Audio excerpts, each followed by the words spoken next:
चुनावी बैतरनी में खड़ा कर दिए हैं और राम के सहारे चुनाव जीतना चाहते हैं। जनता की समस्याओं से उनको कोई लेना देना नहीं है। निश्चित रूप से राहुल गांधी जी के प्रति लोगों में उत्साह है, हमारे कांग्रेसियों में उत्साह है और आने वाले लोकसभा चुनाव में उसका परिणाम दिखेगा और हम अधिकांश सीटें जीत के आएंगे। देखिए, भारतीय जनता पार्टी जिस तरह से अंग्रेज लोग काम करते थे, डिवाइड एंड रूल, जाति और धर्म के आधार पर राजनीति करने का काम कर रही है, जो काम अंग्रेज लोग किया करते थे। राहुल गांधी की भारत जोड़ो यात्रा छत्तीसगढ़ में पहुंचने वाली है। कल 8 फरवरी को यात्रा छत्तीसगढ़ में पहुंचने वाली है और उसको लेकर पूरी पीसीसी और पूरे कांग्रेस के कार्यकर्ता पदाधिकारी तैयारियों में जुटे हुए हैं।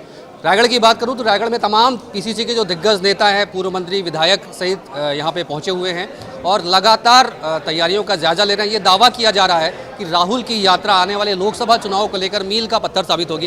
पूर्व मंत्री शिव डहरिया जी हमारे साथ मौजूद हैं, वो भी इस यात्रा की मॉनिटरिंग के लिए यहाँ पे पहुंचे हुए हैं। क्या कहेंगे, किस तरह की तैयारियाँ कांग्रेस की चल रही हैं? पूरे प्रदेश में राहुल गांधी जी के न्याय यात्रा का स्वागत के लिए लोगों में भारी उत्साह है, हमारे कांग्रेस जनों में। और कल यहाँ पर वो पहुँचेंगे, रेंगारपाली में सभा होगा, फिर उनका रात्रि विश्राम भी यहीं है और 11 तारीख से फिर यहीं से शुरुआत होगी और बड़ा अच्छा कार्यक्रम होगा।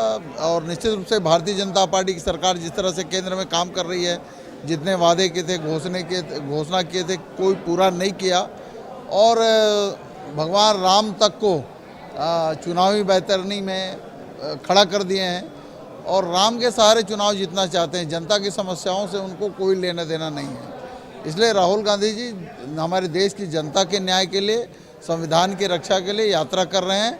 उसका हमारे कांग्रेसियों में और छत्तीसगढ़ के लोगों में भारी उत्साह है। छत्तीसगढ़ में पहली बार इतना लंबा वक्त राहुल गांधी गुजारने वाले हैं, बड़ी यात्रा यहाँ पे होने वाली है।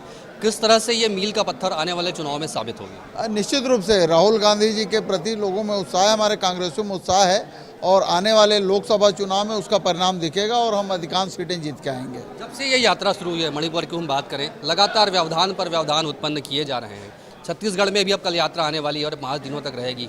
क्या अंदेशा है, क्योंकि पूर्व सीएम ने भी इस बात को कहा है कि षड्यंत्रों से इनकार नहीं किया जा सकता, और किस तरह से कांग्रेस उसको लेकर तैयार है?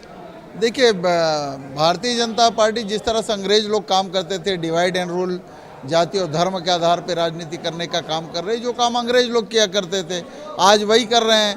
जैसे हमारे कांग्रेसी जब देश की आज़ादी का आंदोलन चलाते थे, उस समय उसके साथ अन्याय और जुर्म किया जाता था, आज उसी तरह का अन्याय और जुर्म नरेंद्र मोदी जी के नेतृत्व में भारतीय जनता पार्टी शासित राज्य लोग कर रहे हैं। उसका हम पुरजोर विरोध करेंगे। विधानसभा की चुनाव की बात करें, चुनाव के पहले भी लगातार ईडी आईटी के छापे पड़े थे। लोकसभा चुनाव के पहले अब फिर से ईडी आईटी की टीम यहाँ पे पहुंची हुई है। लगता नहीं कि लोकसभा का जो सफ़र है वो थोड़ा सा मुश्किल होगा। दूसरी बात कि अयोध्या को लेकर जिस तरह से भगवान राम का आपने पहले ही कहा कि राजनीतिकरण किया गया है, तो क्या इसका असर लोकसभा चुनाव के परिणामों पर नजर आएगा? निश्चित रूप से हमारे जो शंकराचार्य हैं, जो हिंदू धर्म के सबसे बड़ा पदाधिकारी हैं, उन्होंने कहा था कि जब खंडित प्रतिमाएं स्थापित नहीं होती, जो मंदिर बना ही नहीं है, आप उसको चुनाव के पहले अपने चुनाव के हिसाब से उसका उद्घाटन करवा रहे हैं, तो ये तो हिंदू धर्म के साथ अन्याय ही है। भगवान राम को कौन नहीं मानता, सारे लोगों के दिलों में भगवान राम है, लेकिन इनके राम जो है चुनावी बैतरनी में चलने वाले राम है, डंडा वाला राम है, चंदा वाला राम है और ये राम के नाम पे राजनीति करते हैं। हम लोग भगवान राम को दिल से मानते हैं। हमारे महात्मा गांधी जी, जिनको इनके नाथूराम गोडसे ने, आरएसएस के व्यक्ति ने गोली मार दी, तो हमारे महात्मा गांधी जी का अंतिम शब्द क्या था? हे राम। तो राम तो हमारे कांग्रेसियों के दिल में बसा हुआ है, उन्होंने भगवा ग्रहण कर दिया। और ये भारतीय जनता पार्टी जो है राम के नाम पे राजनीति कर रही, भगवाकरण कर रही है, इसमें कहीं कोई दो मत नहीं है। ये जो आने वाला लोकसभा चुनाव है, मुद्दे क्या होंगे जिसको लेकर कांग्रेस जनता के बीच जाएगी? महंगाई तो एक बड़ा मुद्दा है ही, इसके अलावा अगर बात करें केंद्र सरकार को किन मुद्दों पर घेरने की तैयारी की जाए? देश में कानून व्यवस्था की स्थिति खराब है, आर्थिक क्षेत्र में देश कमजोर हो चुका है, खोखला हो चुका है, देश की संपत्तियां बेची जा रही है। नरेंद्र मोदी जी कहते थे हम देश नहीं बिकने दूंगा, आज क्या हो रहा है? रेल बेचे जा रहे हैं, हवाई अड्डे बेचे जा रहे हैं, बड़े बड़े प्रतिष्ठान बेचे जा रहे हैं और देश के ऊपर जो कर्जा है वो बढ़ता जा रहा है। आर्थिक खोखलापन आ गया है और देश के लोगों के साथ जिस तरह से अन्याय हो रहा है, संवैधानिक प्रावधानों का साथ खिलवाड़ किया जा रहा है, ये सारे मुद्दे होंगे। बेरोजगारी है, महंगाई है, ये तो मुद्दा है ही, लेकिन ये सिर्फ उन मुद्दों को भगवान राम के ऊपर डाल दिए हैं और करना कुछ नहीं चाह रहे हैं। तमाम तरह की बातें बीजेपी ने सत्ता में आने के पहले कही थी, बड़े बड़े वादे किए थे। वादा खिलाफी की शुरुआत हो गई है।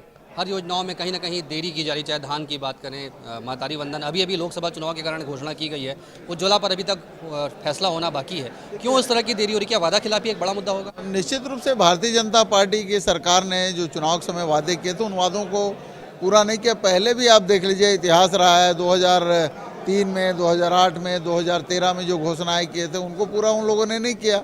और अभी जो घोषणाएं किए थे, 3100 धान का पैसा देने की बात कहा था, धान बेचिए तुरंत आपको पंचायत में ही पैसा मिलेगा, क्या लोगों को मिला? नहीं मिला। महतारी वंदन योजना भी चालू कर रहे हैं, लेकिन इसको जिस तरह से क्राइटेरिया बना दिया गया है कि कुछ लोगों को मिलेगा, कुछ लोगों को नहीं मिलेगा, जबकि उस समय कहा था कि सभी महिलाओं को, विवाहित महिलाओं को दिया जाएगा। तो वादों से मुकर रही है भारतीय जनता पार्टी की सरकार और निश्चित रूप से उसका खामियाजा लोकसभा चुनाव में उनको भुगतना पड़ेगा। जाहिर तौर पर राहुल गांधी की यात्रा के बहाने कांग्रेस ने भाजपा को घेरने की पूरी तैयारी कर ली है। मुद्दों की कमी नहीं है और तमाम तरह के मुद्दों को लेकर कांग्रेस जो है वो जनता के बीच जाने वाली है। कांग्रेस का ये दावा है कि राहुल गांधी की 5 दिनों की ये यात्रा लोकसभा चुनाव के मद्देनजर काफ़ी महत्वपूर्ण साबित होगी। क्या 36,000 करोड़ का नान घोटाला कम था? क्या भारतीय जनता पार्टी की सरकार में कम था? क्या भारतीय जनता पार्टी की सरकार में दारू सारा ठेलों में बिक रही थी? आपको सबको पता था, लेकिन हमारी सरकार ने उसको नियंत्रण करने का कोशिश किया। देखिए, भारतीय जनता पार्टी सिर्फ चुनाव जीतने के लिए केंद्र की सरकार ने सेंट्रल एजेंसियों का दुरुपयोग उन्होंने किया है।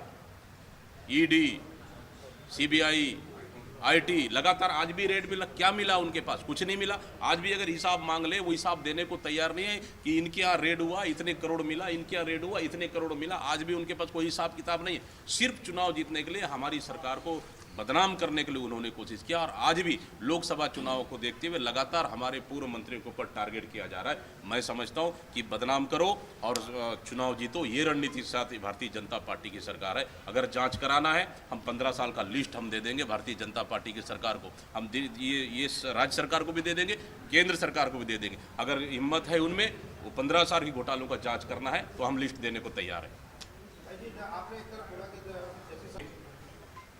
अगर कोई आदिवासी, कोई ज़मीन का मालिक अगर अपने सहमति से अगर ज़मीन देने को तैयार है तो हमारा स्टैंड उसमें क्लियर है। हाँ, अगर ज़मीन देने को तैयार है, सरकार जबरन का उस ज़मीन को हथिया रही है और अधिग्रहण कर रही है, बिना मालिक, बिना वहाँ के ग्रामीणों का, बिना किसानों का, बिना आदिवासियों की सहमति, तो कांग्रेस उसके लिए बराबर खड़ी है। निश्चित रूप से इसके लिए चिंता करने की ज़रूरत है। एक उदाहरण बता दें, टाटा की ज़मीन, जहाँ मैं विधायक था, वहाँ लोंडीगुड़ा टाटा की ज़मीन को वापस करने का काम हमने लड़ाई लड़ी 5 साल और हमारी सरकार आते साथ टाटा की ज़मीन वापस करने का काम हमारी कांग्रेस की सरकार ने की। आज देश के सबसे बड़ा उदाहरण है जहां किसानों और वहां के आदिवासियों की ज़मीन वापस हुई है। तो इस तरह से अगर ऐसा इशू है, अगर वहां के लोग चाहते हैं लड़ाई लड़ना, तो निश्चित रूप से हमारी टीम है, कांग्रेस उनके लिए बराबर खड़ी रहेगी। अच्छा चेहरे हैं, कौन कौन चुनाव लड़ सकता है, कौन मजबूत चेहरे हैं, भारतीय जनता पार्टी उनको टारगेट कर तो इस तरह से छापेमारी करवा रही है उनके इशारों पे, लेकिन उससे हम डरने वाले नहीं हैं। हमारे पास कई चेहरे हैं, मजबूत चेहरे हैं। हम मजबूत चेहरों के साथ चुनाव में हम उतरेंगे। देखिए, एक तो रूट है उड़ीसा से, उड़ीसा का रूट है, उस रूट के अनुसार हम लोग रायगढ़ से होते हुए हम लोग अंबिकापुर, बलरामपुर तक जाएंगे और यह है कि इसका मैसेज पूरा छत्तीसगढ़ में जाएगा। सभी लोग, मैंने कहा, सभी लोग उत्साहित हैं।